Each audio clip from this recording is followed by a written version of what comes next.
วติไว้จะไปสมองมาทำงานอันธรรมยังทันตุปัจเจกปัจเจวิคณาปะทังพนามาสีปัจจายังปวัตตามานังคาตุมัทเมเวตังสิ่งเหล่านี้นี่เป็นเพียงแต่ธาตุตามธรรมชาติ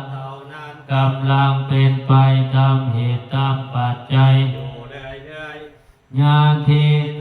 จิวลังคาตุปปุสสะโกจาปุคโลสิ่งเหล่านี้คือจีวรและบุคคลผู้ใส่สร้อยจีวรธาตุมัทธโกเป็นเพียงแต่ธาตุตามธรรมชาตินิสัตตุบ่ได้เป็นสัตวะอันมันยืนนิสิโวบ่ได้เป็นชีวะอันเป็นบุรุษสุญโญวางเปล่าจากความหมายความเป็นตัวตนสัพพานิปานาอิมานิจิวรานิอาสิคุณสานิญานิขอจีวรทั้งหมดนี้บ่เป็นของน่าเกียรติมาแต่เดิมอิมังปุติกายยังปัตตวะขันมาถือเข้ากับกายอันหนาวเรื่อยๆนี้แล้วอาติวิญญาสิคุณสานินิสายันติยอมกลายเป็นของน่าเกียรติอย่างยิ่งไปด้วยกันญาถาปัจจยังปวัตตามานังคามัทธเมเวตังสิ่งเหล่านี้นี่เป็นเพียงแต่ธาตุตามธรรมชาติเท่านั้นกำลังเป็นไปตามเหตุตามปัจจัยอยู่เรื่อยๆญาทิทางบินดาปาโตธาตุปปุสสะโกจาปุคโลสิ่งเหล่านี้คือบินทบาทและบุคคลทบาทนั้นธาตุมัทธโกเป็นเพียงแต่ธาตุตามธรรมชาตินิสัตโตบ่ได้เป็นสัตวะอันมันยืนนิสิโวบ่ได้เป็นชีวะอันเป็นบุรุษบุคคลสุญโญวางเปล่าจากความหมายแห่งความเป็นตัวตนสัพโพปานายังบินปาโตอาสิกุสานิโย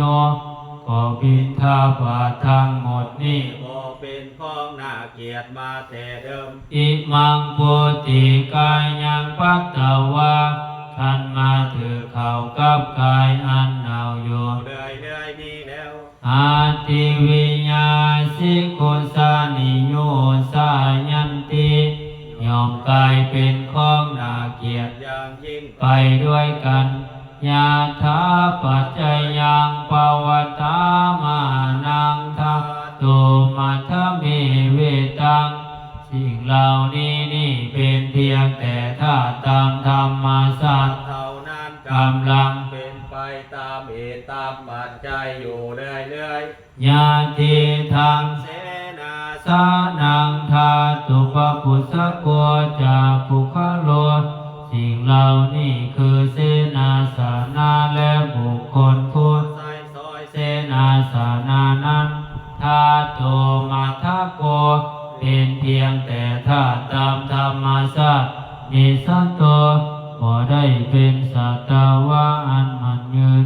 นิสิโวบ่ได้เป็นชีวะอันเป็นบุรุษ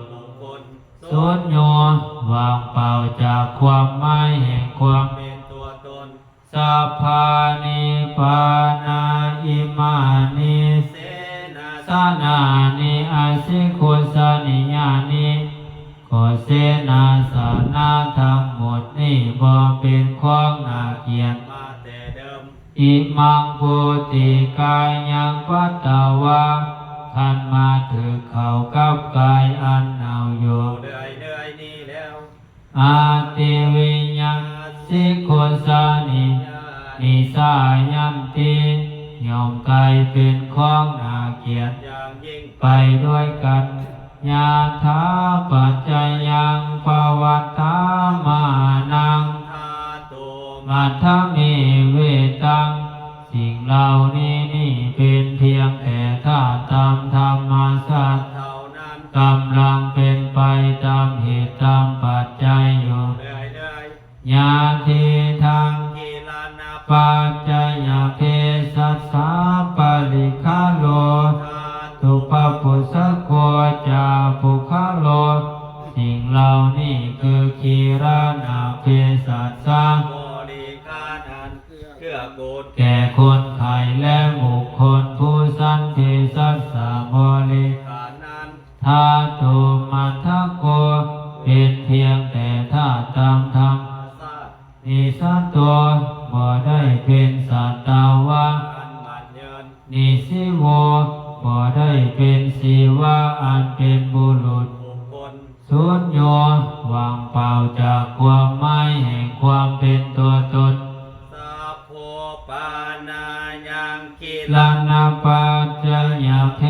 สัสสะปาลิคาโล อา สิคุสานิโยก็คีรานาเพสัสสะบริคัน ทั้งหมดนี้ บ่เป็นของน่าเกลียดมาแต่เดิม อิมังโพติกายังพัตตวะขันมาถือเข้ากับกายอันหนาว อยู่เรื่อยเรื่อยนี้แล้ว อาติวิญญาสิคุสานิโยสายันเท